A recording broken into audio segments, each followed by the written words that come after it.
بسم اللہ الرحمن الرحیم۔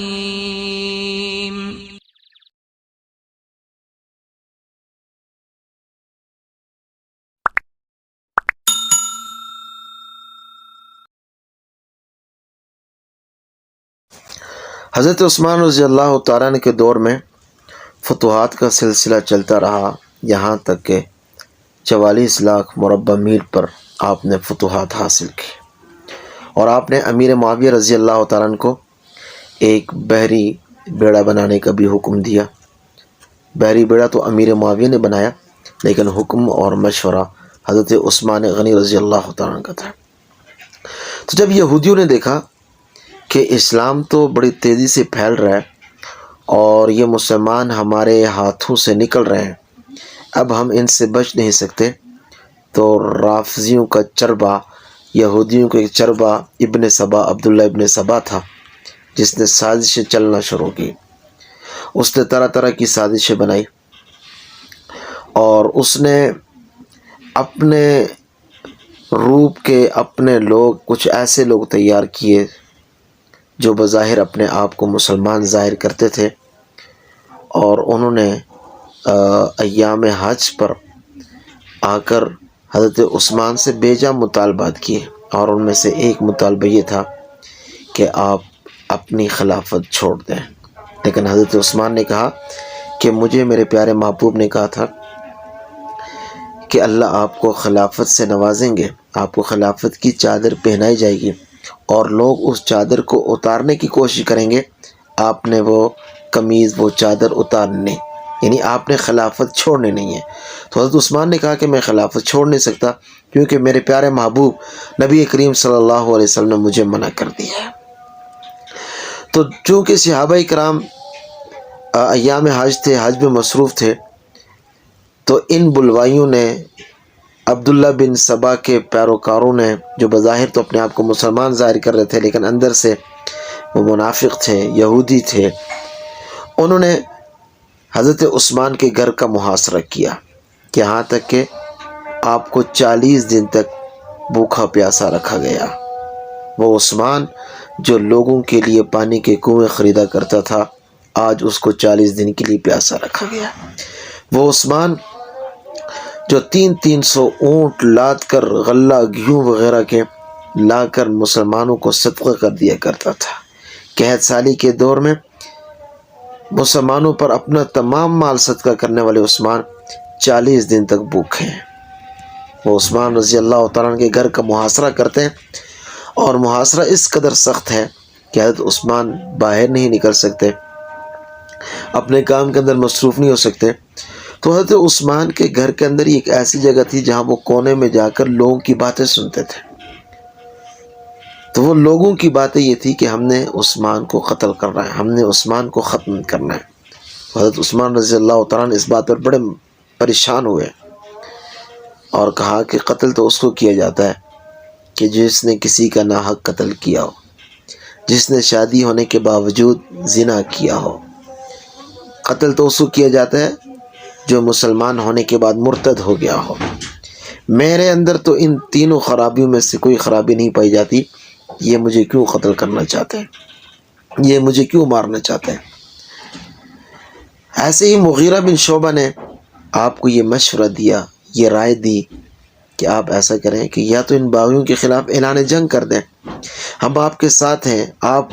وقت کے خلیفہ ہیں، ہمارے پاس طاقت اور قوت ہے، ہم ان کو ختم کر دیں گے، ان کو یہاں سے بھگا دیں گے۔ لیکن حضرت عثمان نے صحابہ اکرام کو اس بات سے منع کیا کہ میری خاطر کسی نے بھی تلوار کا راستہ اختیار نہیں کرنا، اور نہ یہاں پر خون کرنا ہے۔ اور دوسرا مشورہ یہ دیا کہ آپ پیچھے والے راستے سے نکل کر مکہ کی طرف چلے جائیں، وہاں آپ محفوظ ہو جائیں گے۔ حضرت عثمان رضی اللہ تعالیٰ نے اس تجویز کو بھی ماننے سے انکار کر دیا۔ اور تیسری تجویز یہ دی گئی کہ آپ ملک شام کی طرف چلے جائیں، وہاں امیر معاویہ رضی اللہ تعالیٰ عنہ بھی ہیں، تو آپ ان بلوائیوں کے محاصرے سے اور ان سے بچ جائیں گے۔ تو حضرت عثمان نے تمام در باتوں کا جواب دے کر ایک ہی بات کہی کہ میں محمد الرسول اللہ کا پڑوس نہیں چھوڑ سکتا۔ اور چونکہ اور حضرت عثمان کو اس بات کی زیارت بھی ہوئی تھی کہ محبوب صلی اللہ علیہ وسلم خواب میں آتے ہیں، ابوبکر بھی ہیں، عمر بھی ہیں، اور وہ کہہ رہے ہیں کہ آج ہمارے ساتھ افطاری کیجیے، آج آپ نے ہمارے ساتھ افطاری کرنی ہے۔ تو یہ ساری باتیں، آپ کے گھر کا محاصرہ کرنا، آپ کو تنگ کرنا، پریشان کرنا، آپ کو بھوکا پیاسا رکھنا، اور جس کے لیے اللہ کے محبوب نے کہا ہو کہ یہ عثمان میرا رفیق ہے، عثمان میرا دوست ہے جنت کے اندر، اس کو پریشان کرنا، یہ یہودیوں کا یہ سارا کا سارا صحرا یہودیوں کو جاتا ہے۔ تو حضرت عثمان نے تمام تر تجاویز کو رد کر کے، آپ وہیں گھر کے اندر محصور تھے کہ بلوائیوں نے آپ پر حملہ کیا، اور کسی نے آپ کی چھاتی پر اس قدر زور سے مارا کہ آپ کی چھاتی پسلی ٹوٹ گئی، آپ کی داڑھی مبارک کو کھینچا، آپ کے بال مبارک کو کھینچا، یہاں تک کہ آپ پر ظلم و تشدد کر کے آپ کو اذیت ناک سزا دے کر جام شہادت پلایا گیا، اور آپ اس حالت میں دنیا سے رحلت کر گئے کہ آپ روزے کی حالت میں تھے، آپ قرآن کی تلاوت کر رہے تھے، اور آپ کا خون مبارک قرآن کی آیات فَسَيَكْفِيكَهُمُ اللَّهُ پر بہا۔ تو حضرت عثمان وہ شخصیت ہے کہ جن کی شہادت کی گواہی قرآن دے گا، جن کا خون گواہی دے گا کہ میں فلاں آیت پر گرا تھا۔ تو حضرت عثمان رضی اللہ تعالیٰ ایک مظلومانہ طریقے سے شہید کیے گئے، آپ پر ظلم و تشدد کیا گیا، اور ایسا ظلم و تشدد کہ آپ کے وصال کے بعد، آپ کے جانے کے بعد فتنوں کے دروازے کھل گئے۔ اور ابن سینی رحمۃ اللہ علیہ نے ایک روایت نقل کی، وہ کہتے ہیں کہ میں ایک مرتبہ